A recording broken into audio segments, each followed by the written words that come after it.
up, YouTube? All right, so I'm actually headed out to this job site off of Pico. So it's going to be about a 35-minute drive. So I thought we could go ahead and do a continuation of a drive-along video.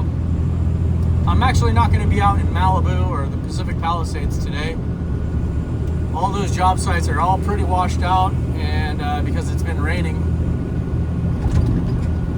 So we gotta wait for it to dry up before we can get back to work out there in that area. Construction really slows down in the winter months. But anyways, we'll go ahead and do a continuation of the prior video, or the other video that I just put out the other day. All right, with Adam Taggart, and his YouTube channel is called Thoughtful Money. And if you're interested in finance, money, economics, interest rates, the banking cycle, the credit cycle, anything, crypto, whatever you'd like to learn about when it comes to making money, I think he's got a wonderful YouTube channel, and he brings on some really big hitters. So anyways, we'll go ahead and listen to this podcast, all right? I hope you guys enjoy the video. Because we found some productivity gains through technology. That is happening. But that's the case that these AI companies are effectively making to America, is that all of that capital investment is going to deliver returns. And unless there is something new that they're growing, some new part of the economy, some new product iterations, a lot of it's going to be the fastest return on investment is in cost savings. And I think most businesses are thinking about AI in that lens, not thinking about how it... You see that guy in the Tesla just come in my lane? Bastard. Necessarily help them grow their business. Or add new products. They're thinking about, can I use this to cut cost? And I think that is the scary part, is this is an automation technology that should improve efficiency, but not necessarily add new jobs.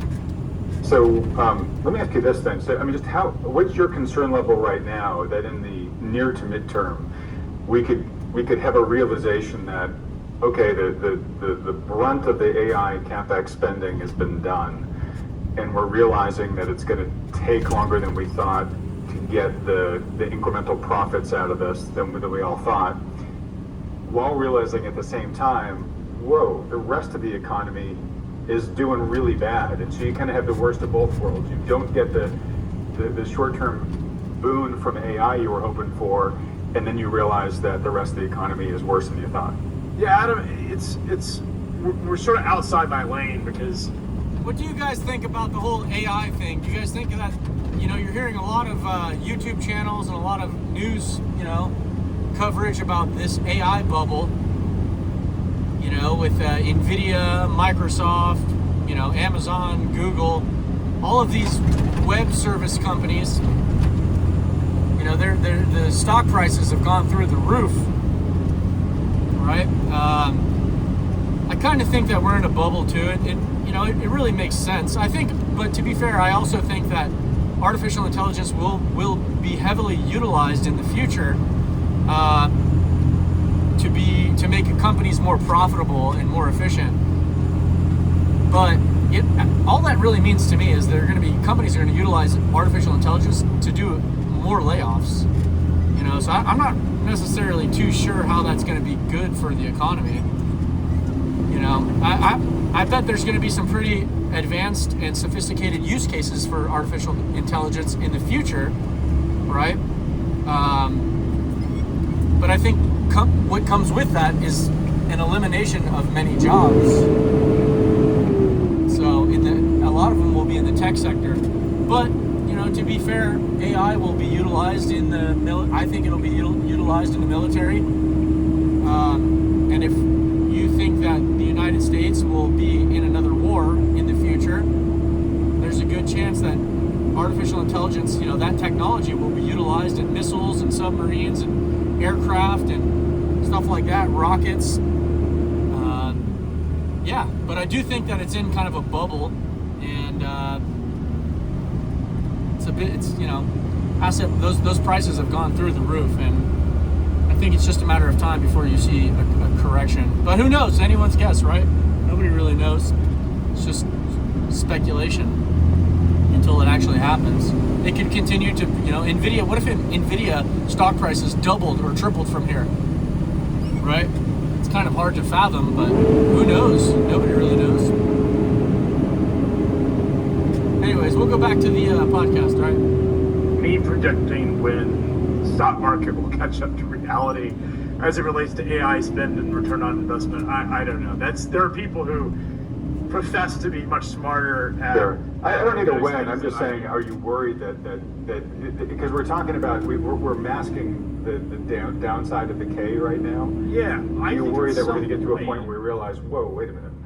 Well, I think at some point we are going to recognize that the underlying part of the economy, the goods economy, the Main Street economy, if you will, that those businesses are struggling mightily. We're seeing a rise in bankruptcies, some of it tied to overexposure and leverage, and we've seen that with like First Brands and other companies. We've seen some subprime auto lenders that have gone out of business. We're going to see a lot of bankruptcies, I believe, in California has the most bankruptcies out of any state, so that makes a lot of sense. California is a powerhouse. People often mention, California is the fourth largest economy in the world, right? There's a lot of money here, and there's a lot of assets. There's a lot of prime real estate, and there's a lot of tech businesses. But a lot of them are leaving, and a lot of them are struggling in this high interest rate environment. There's so many sectors throughout the economy that are struggling, really. So when you look at the stock market and you see new record highs, it really makes you wonder, right? Because the current administration is touting, well, we're at stock market highs and yada yada, everything's good. Interest rates are going to get lowered and we're going to go to the moon again. But in reality, it's like I don't feel like a lot of people feel the same way. The stock market's one thing, the economy is another. What's your guys' take on that? Businesses that are tied to the portion of the economy that I tend to focus on, which is the goods economy. Consumers are struggling, housing builders are struggling, real estate agents are struggling. Real estate is the prime example, right? When you think about higher interest rates really aren't that high historically. A lot of people argue that. They say, well, interest rates aren't that high when you look at, what interest rates were back in the 70s. But over the last 20 years, interest rates are basically the highest they've been in 20 years. So they are relatively high in comparison to the last 20 years. But historically speaking, they're not that high. But they're high enough to completely crush the real estate market. There's no buying. Nobody's buying houses right now. If you're a realtor or if you're a car salesman, you're in recession. If your paycheck depends on selling houses or selling cars or anything that really requires a loan, you ain't doing nothing. You're cooked right now. And a lot of people are hoping, crossing their fingers and praying that interest rates will come down, or at least the federal funds rate will come down, and that will lead to lower mortgage rates. But that hasn't really materialized, right? A lot of people were buying houses a year or two ago, under the impression that the federal funds rate would come down, mortgage rates would come down, they'd be able to refinance and potentially pull out some liquidity or equity from their home and buy another home, right? And restart the cycle. But that hasn't materialized as people were anticipating. So I guess we'll see what happens. How much longer can these people hold on for?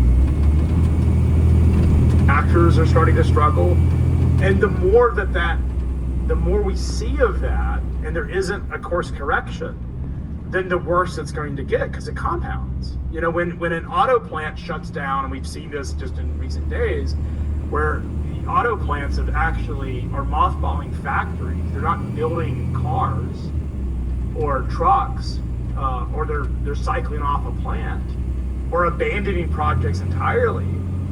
They're doing so because it's in their economic interest to do so. And when they do that, they end up, laying people off, and those people aren't consuming goods. And the small businesses that sell, that's a great point right there. These companies are laying people off, And I feel like a lot of people tend to forget that. A lot of the housing market bulls, right, who are crossing their fingers and praying that mortgage rates will come down, in response to the Federal Reserve lowering the federal funds rate, I think that they tend to forget that one of the main drivers and reasons why the Federal Reserve is lowering interest rates is because the economy isn't doing that well. Because companies are laying off employees. And they're laying off employees because they're not selling products. They have to start cutting costs. And when that happens, the unemployment rate goes up. And when the unemployment rate goes up, it kind of puts a downward pressure on motivation, right? Like, you don't feel so motivated to go out and buy a home when your coworker just lost his job. You start to think twice about making one of the biggest financial investments of your life. And that's what we're starting to see. We're starting to see the unemployment rate trend in the upward direction. And if you guys listen to my YouTube channel prior, you'll know that from what I understand, when the unemployment rate trends in the upward direction, it usually, more often than not, tends to go vertical. It goes up by a lot. And when that happens, then you'll see the Federal Reserve, in response, start doing very large interest rate cuts in response to that. So that's just my take, but I guess maybe this time's different. I don't know. I guess we'll see. But your local dry cleaner, your local restaurants, all of that stuff starts to show up. And like I said, it doesn't matter that the hyperscalers can go on to infamy. And maybe they have, just like we saw during the dot-com day. I was in college during in 99, and I remember watching CNBC, and Henry Blodgett is on there talking about this is a new economy. It's totally different. And it reminds me it's different this time of what happened back in 99 and 2000. Mm-hmm. It was these, the internet broke all the rules, and therefore we should ignore the amount of speculation going into the economy and into the markets. I hear a lot of the same arguments about AI, and I know this has been covered extensively. But when I look at the underlying economy that I am exposed to, that I am far more qualified to talk about, then I see material weakness that is not getting better. And the irony of all of this is, and I voted for Donald Trump. I was supportive. I thought we would have a one and done tariff policy against China. I thought he would come in and hammer the hell out of China and ignore the rest of the world and say, you're all my friends, and we're going to go build a global manufacturing base. We're going to cut China out of the system. It's funny he says that, because I think the majority of people, myself included, thought that would be the case as well. I thought that's exactly what was going to happen. He was going to do a one and done on China, because of the tariff thing on China, because of the whole COVID. Right, and that's where the origins, where it all of this is in response to that. Really, like, these tariffs are really retaliation because of what took place during COVID, right? But we're not seeing that. Like, the economy's still stalled out, and this whole tariff situation is still very unknown. So I don't know. It's very interesting to see how this all unfolds. And that's what I think many people who were voting for Donald Trump's industrial policy thought they were getting. I know I'm going to get some hate mail after this from people saying, you caused this, that's what happens when you admit it, you voted for him. But what has happened is the manufacturing base has been destroyed. And we were promised that we were going to get a renaissance in manufacturing, and we've gotten the opposite. Is that the very parts of the industry and the industrial economy that we were supposed to see a renaissance, we're not getting it. And so that is the frustration, and at some point that will compound through the rest of the economy, because at some point, unless we all want to be working for a hyperscaler or have 7 businesses that run the predominance of our whole economy, we cannot survive on 7 companies doing well and everybody else left out. They just won't work. They just won't work. And just again, to their point, I think their business models largely are looking at how we can grow with fewer workers going forward, not more. Anyways, they probably don't even want us. So, we're all going to be told to do it on a computer. Maybe this is what it. I'm not going to set off some people thinking I'm a conspiratorist. I'm not big into conspiracy theories. But it does strike you as somewhat shocking how distorted everyone that can actually change the way that the economy operates, that has the power to do something about it, are so caught up in this narrative that's just a lie, that the economy is doing great. It is in one sector, and maybe a couple of small portions of that sector, but it's not. It's not anywhere else. If the economy was doing so great, why would the Federal Reserve need to cut interest rates? It's that simple. It's really no much more complicated than that. It's pretty apparent that the economy has slowed down substantially, and there are certain sectors of the economy, like the real estate industry, that are just completely frozen, and they're probably going to be frozen for another couple of years, right? Until mortgages go back to 4%, it's going to be a real slow grinding for the real estate market. You know, in the automotive industry as well. Really anything that requires a loan, right? All of those industries are gonna be facing some pretty hard times. That's what I believe. I don't think when interest rates, unless interest rates go to zero again, I don't think everyone's going to be jumping right back into the housing market. I don't think so. Will interest rates go to zero? I think inevitably they will be. But the question is, why? What is going to force the Federal Reserve to lower interest rates back down to zero? The only reason why they would do that is because of another economic crisis. In the meantime, you're starting to see the unemployment rate trend upward, and now they're doing these incremental, 25 basis point cuts, but it's not having an impact on the economy. The unemployment rate is still trending in the upward direction. So I guess we'll see what happens.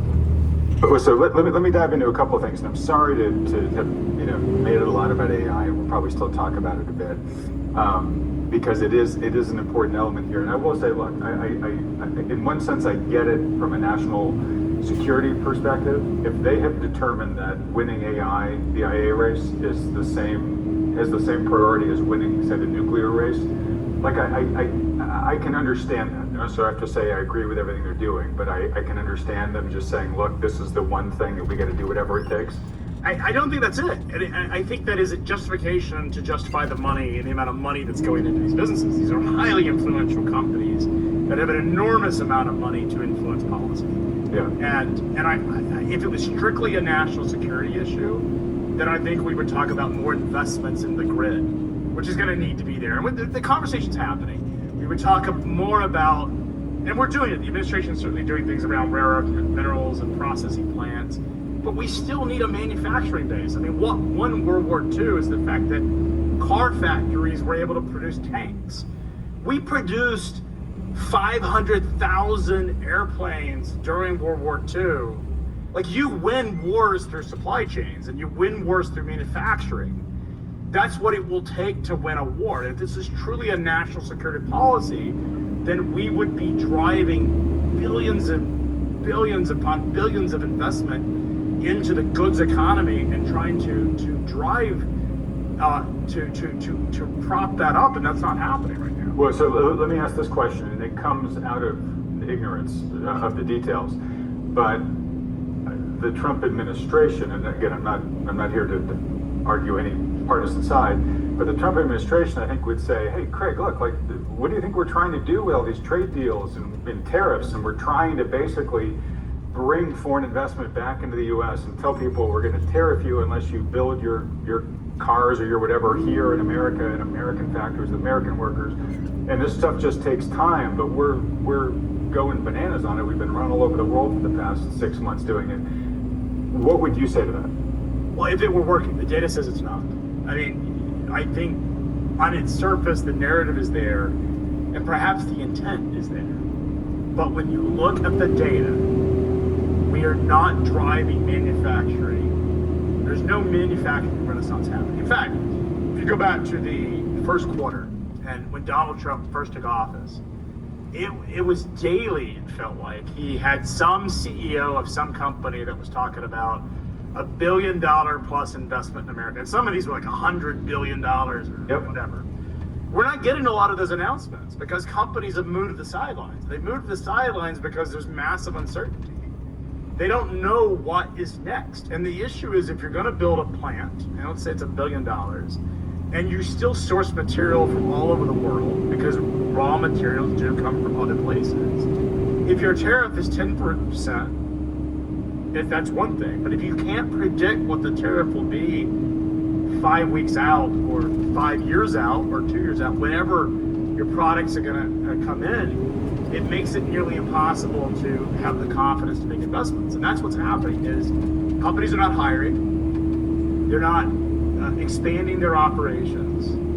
They're not making the kinds of investments that would suggest that there's a manufacturing renaissance. And companies that want to make those investments, that want to actually produce, to put manufacturing in place, are not doing that right now. And we have not seen the administration come out in recent months bragging about all the investments that are coming in. X company that's going to build a manufacturing plant, it's few and far between. In the first couple of weeks of the administration, it was almost every day. And it was because so many people were confident that they understood the policy of what Donald Trump was going to do. And there was certainty and confidence that that's the direction it was going. But we've gotten so much instability in policy that it's hard to keep track of it. And it's just sapped anybody wanting to make long-term capital investments. Okay, so the intent may be there, may not be there.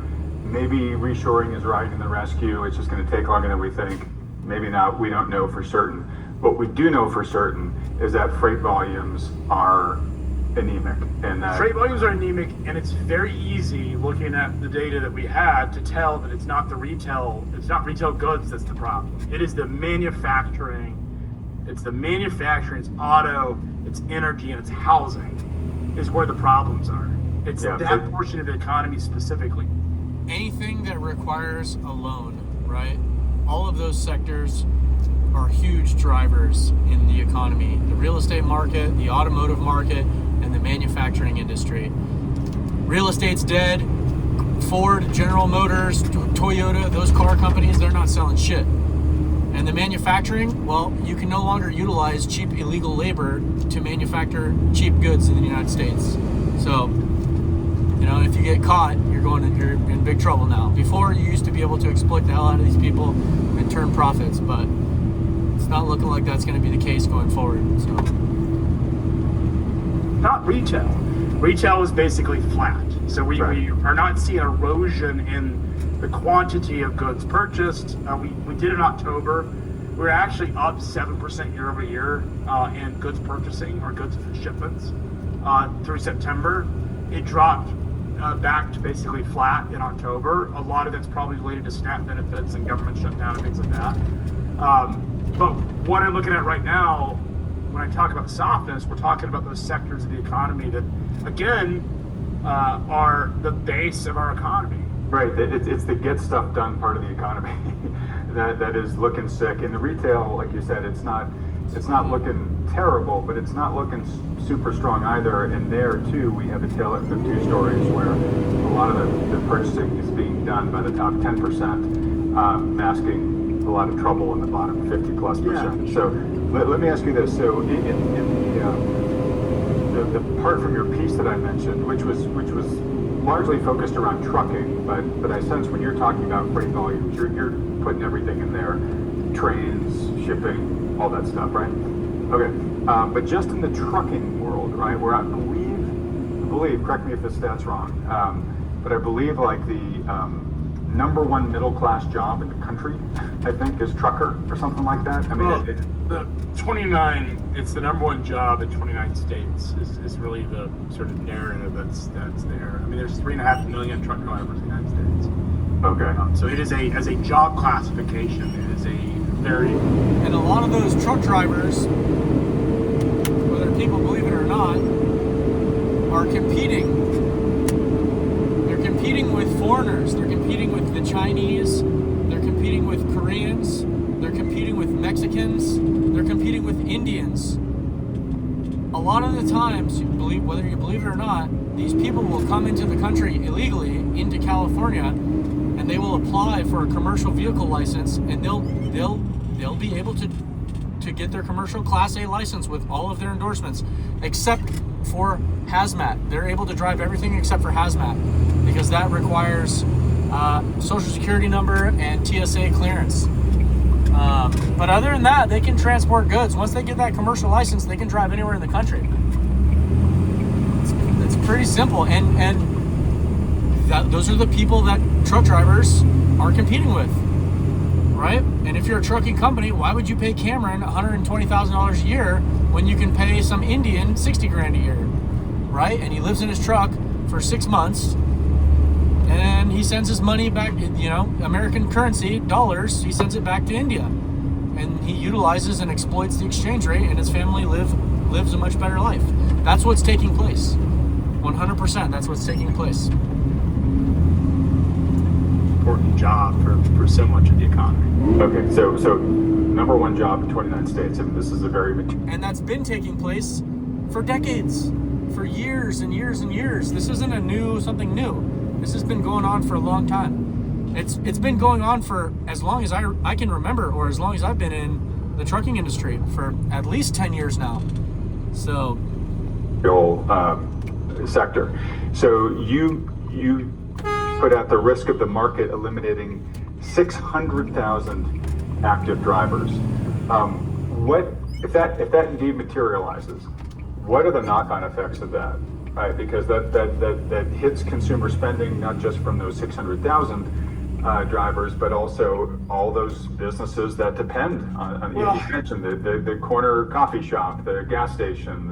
I think it's important to know what those 600,000 drivers specifically are. We're talking about immigration, immigrants that drive those trucks, and so what's happened is that we've had such a sort of liberal, and this is not a political conservative liberal, but a very liberal orientation over the last, say, 9 years. Certainly, even during Trump's first administration, there was a belief that, as it relates to trucking, is that these jobs are the types of jobs that immigrants should be able to drive trucks, and the federal government, as well as a lot of the constituents that are in trucking, believe that allowing foreigners to drive trucks was a positive development.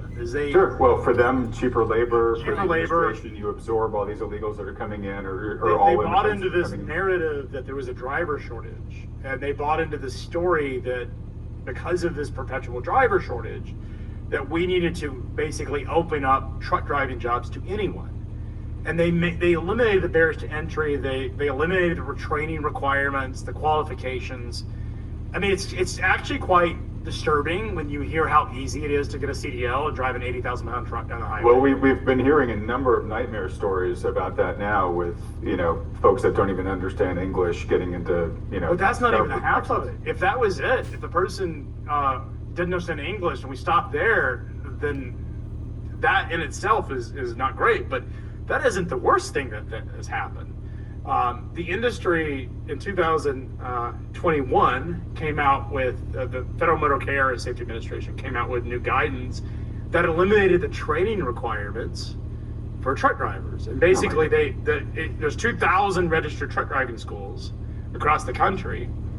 The feds came out with a new database that means that anyone can certify that, like you and I, Adam, could open up a truck driving certification program today. We could have a YouTube video and we could start certifying. We register, we go to the federal registry and we say that we have certified that, Johnny has completed the requirements because he watched a couple of YouTube videos. Never been in a truck. Johnny's never been in a truck, never driven a truck. Probably doesn't even know what a fifth wheel is. I'm sure many of our listeners don't, but truckers will know what that is. Mm-hmm. But has never even set foot on a truck. And as long as he can pass the CDL test, then he's on his way without any standards for what was required of him. Right. Or pay someone to take it for him. Pay someone to take it for him, which happens a lot. And so we've had so much fraud propagated that it's made it so easy. And look, this is a natural phenomenon, is you have immigrants that are coming from some of the worst places in the world. Like if I have an enormous amount of empathy for immigrants who come over, who were born in circumstances not of their own choosing, who just want a better life and are going to. We would do the exact same thing. I would do the same thing. I don't begrudge them at all. That's 100% true. Most of these people, whether it's they're in the trucks or whether they're working in the fields or whether they're working in the construction industry, you know, a lot of these people I deal with on a day-to-day basis, and they're actually very high quality people. A lot of them, you know, work their ass off and they do it for really cheap. A lot of them are good, solid people. We just need to make a better way of utilizing them, right? A legal way, and get their pay up, because a lot of truck drivers are competing with these people, and it ain't right. It's not right. Anyways, I think that's going to be it for today. This video is getting pretty long. It's about 30 minutes now. So what do you guys think? Put your thoughts and comments in the section, or opinions in the comment section below. All right. And until next time, guys, I'll talk to you later.